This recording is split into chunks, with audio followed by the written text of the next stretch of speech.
Hello friends, welcome back to my channel. இன்னைக்கு நம்ம சேனல்ல chilli paneer எப்படி செய்யறதுங்கறத பார்க்கலாம். ரெசிபி எப்படி செய்யறதுன்னு பார்க்கறதுக்கு முன்னாடி நீங்க நம்ம சேனலுக்கு புதுசுனா என்னோட வீடியோஸ் இத ஃபர்ஸ்ட் டைம் பார்க்கறீங்கன்னா subscribe பண்ண மறந்துடாதீங்க. கூடவே இருக்கிற பெல் ஐகானை கிளிக் பண்ணிக்கங்க. இப்போ இந்த ரெசிபி செய்யறதுக்கு மிக்சிங் பவுல்ல 150 கிராம் பன்னீர் எடுத்துர்க்கேன். இது வந்து ஹோம்மேட் பன்னீர் தான். இத சேர்த்துட்டு இதுக்கு தேவையான அளவுக்கு உப்பு 1/4 டீஸ்பூன் அளவுக்கு சேர்த்திருக்கேன். 1/2 டேபிள்ஸ்பூன் இஞ்சி பூண்டு பேஸ்ட் 1/2 டேபிள்ஸ்பூன் கார்ன்ஃப்ளவர் பண்ணிக்கலாம். மிக்ஸ் பண்ணுறதுக்கு நான் தண்ணி எதுவும் சேர்த்துல 1 டேபிள்ஸ்பூன் ஆயில் நான் இன்னைக்கு தேங்காய் எண்ணெய் சேர்த்து கலந்துருக்கேன் பண்ணிக்கலாம். இதை வந்து தோசைக்கல்ல சேர்த்து ஷாலோ ஃப்ரை பண்ணிக்கலாம். எல்லா சைட்ஸும் நல்லா ஃப்ரை ஆகிற மாதிரி திருப்பி போட்டு ஃப்ரை பண்ணி எடுத்துக்கோங்க. இப்போ இதுக்கு தேவையான சாஸ் ரெடி பண்ணிக்கலாம்.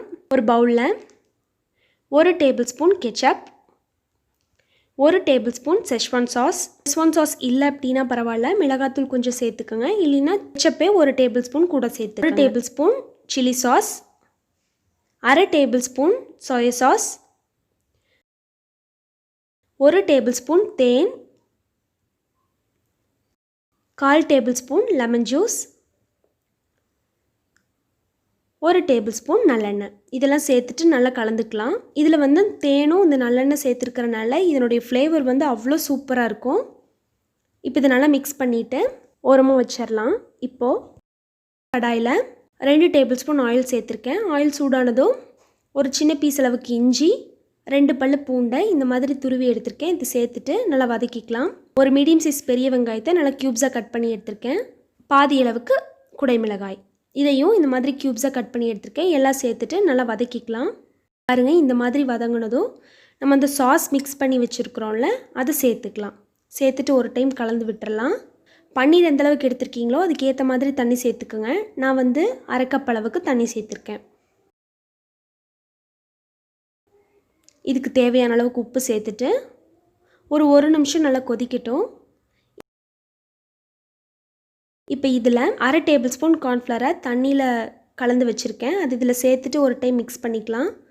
இந்த மாதிரி நல்லா கொதித்து வர டைமில் நம்ம அந்த ஃப்ரை பண்ணி வச்சுருக்கோம்ல அந்த பன்னீரை சேர்த்துக்கலாம். இதை ஒரு டைம் லைட்டாக மிக்ஸ் பண்ணிக்கலாம். பாருங்கள் எவ்வளோ நல்லா திக்காயிடுச்சுன்னு.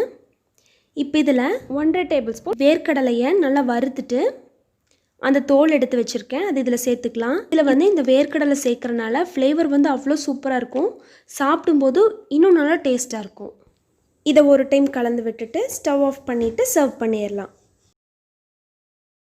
நல்ல டேஸ்டியான சில்லி பன்னீர் ரெடி. இதை வந்து 1 pot recipes fried rice chapati கூட வச்சு சாப்பிட்லாம். நல்ல டேஸ்ட்டாக இருக்கும். கண்டிப்பாக இந்த ரெசிபி நீங்கள் ட்ரை பண்ணி பாருங்கள். ட்ரை பண்ணி பார்த்துட்டு கமெண்ட் செக்ஷனில் சொல்லுங்கள். உங்களுக்கு இந்த வீடியோ பிடிச்சிருக்குன்னு நினைக்கிறேன். பிடிச்சிருந்தா இந்த வீடியோக்கு ஒரு லைக் பண்ணுங்கள். உங்கள் ஃப்ரெண்ட்ஸ் கூட ஷேர் பண்ணுங்கள். நீங்கள் நம்ம சேனலுக்கு புதுசுனா சப்ஸ்கிரைப் பண்ண மறந்துடாதீங்க. தேங்க்யூ ஃபார் வாட்சிங். இன்னொரு நாள் இன்ட்ரெஸ்டிங்கான வீடியோவில் உங்கள் எல்லாத்தையும் மீட் பண்ணுறேன். பாய்.